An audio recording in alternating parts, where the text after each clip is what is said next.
Chinese, okay, had gone over to America to build the railroads, okay, took loads of opium with them, right, did an excellent job of building the railroads, but got well off their tits, right, on the opium. The Yanks couldn't handle it, right, and convened this series of conferences in Vienna, okay. But at the end, right, the end of the second opium conference, they made both the trade and consumption of opium illegal. Be that as it may, but during the deliberations of the League of Nations' Second Opium Conference, the delegate from Egypt, one Mohammed El-Gwindi, jumped up and said, look, if you are going to make opium illegal, then you must make hashish illegal too. Now, you can probably imagine, yeah, what sort of guys were delegates for the League of Nations in the 1920s, okay? Not your regular bunch of caners, right, for sure. I mean, like, really straight guys, okay? Scratching their heads, right? Hashish? Hashish? Hashish? None of them had a fucking clue, right, what this Egyptian was talking about, right? But they were responsible delegates in their own way. So they called upon Mohammed El-Gwindi, the delegate from Egypt, and said, please stand up and tell us, explain to the world effectively. Please explain to the world precisely what hashish is and why it should be made illegal. I would very much like to read out what he said, all right, for two reasons. One, the more important one, it's fucking hilarious, right? I mean, it really is very entertaining. Secondly, more seriously, but not more importantly, you see, I've tried to debate this legalization issue as often as I can.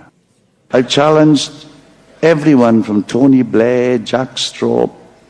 Do you go upwards or downwards from that pair of pricks? I can never work it out, but fucking Jack Straw, man.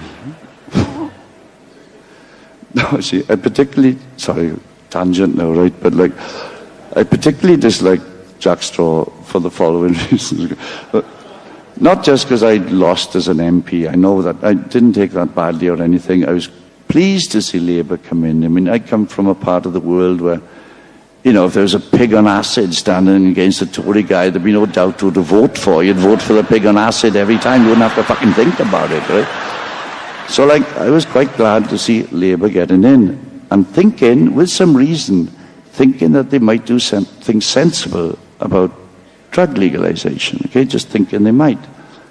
And fucking Jack Straw then, coming with all that bollocks, all right? Oh, and then I noticed his name spelled backwards is Warts.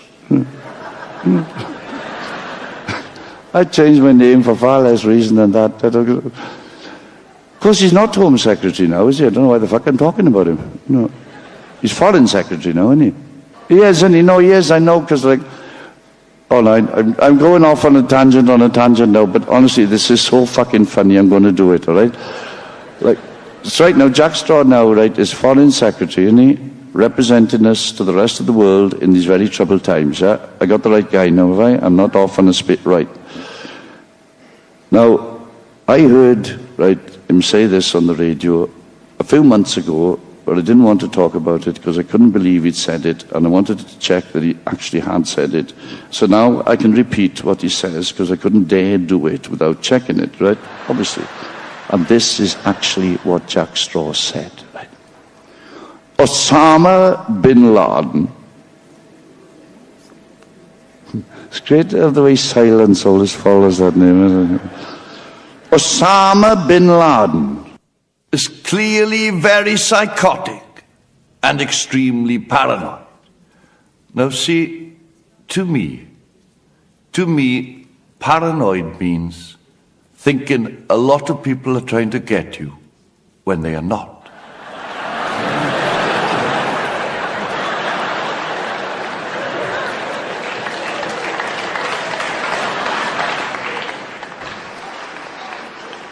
So like, if there's anyone in the world, and he might be the only person in the world, right, who could not possibly be diagnosed as paranoid, right, by anyone ever, right, it's Bin Laden, right? And see, even the first bit, like, even that first bit of what he said, clearly very psychotic.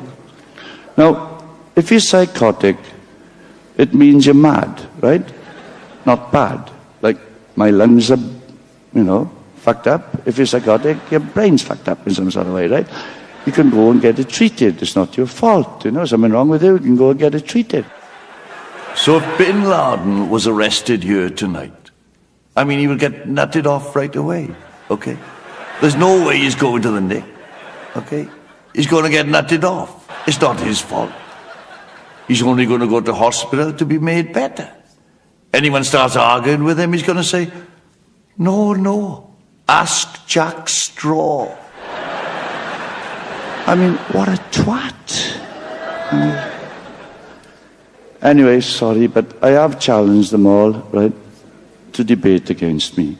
I've said, choose any forum you want. Right? Choose any audience you want. Have as much media publicity, coverage as you want. Please give me as much strong dope as you want before the debate. Please allow me to chain smoke strong joints during the debate. I don't insist on it, but if possible, I prefer it.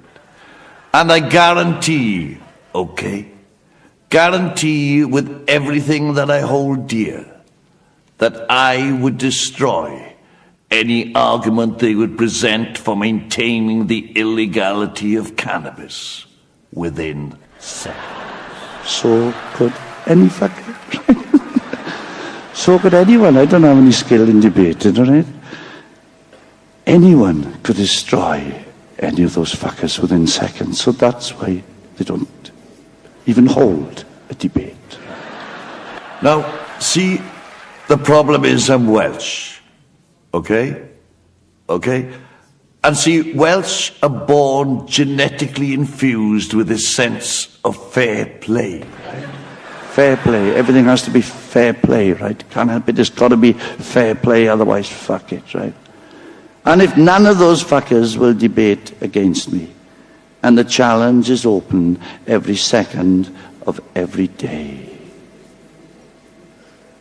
If none of the fuckers will debate against me, because of this genetic Welsh thing of fair play, I feel an obligation, right? An obligation to present their case, the case for the prohibition of cannabis, the case for maintaining its illegality, as best and as articulately as I possibly can. And I can't do any better than read out what this fucking Egyptian said, right? Because it's the worst thing that's ever been said about hashish. And the reason it was made and stays illegal. Can't be fairer than that, can I? The only problem is, all right, and I don't expect much sympathy from it. I really sort of just ask you for some indulgence, I suppose. But, well, you've heard the show so far, right? You must have realized that I'm shite at doing accents, okay? I mean, I can wing a couple, but I'm like, it's not one of my skills. I'm shite at doing it. And I can't do an Egyptian accent, right?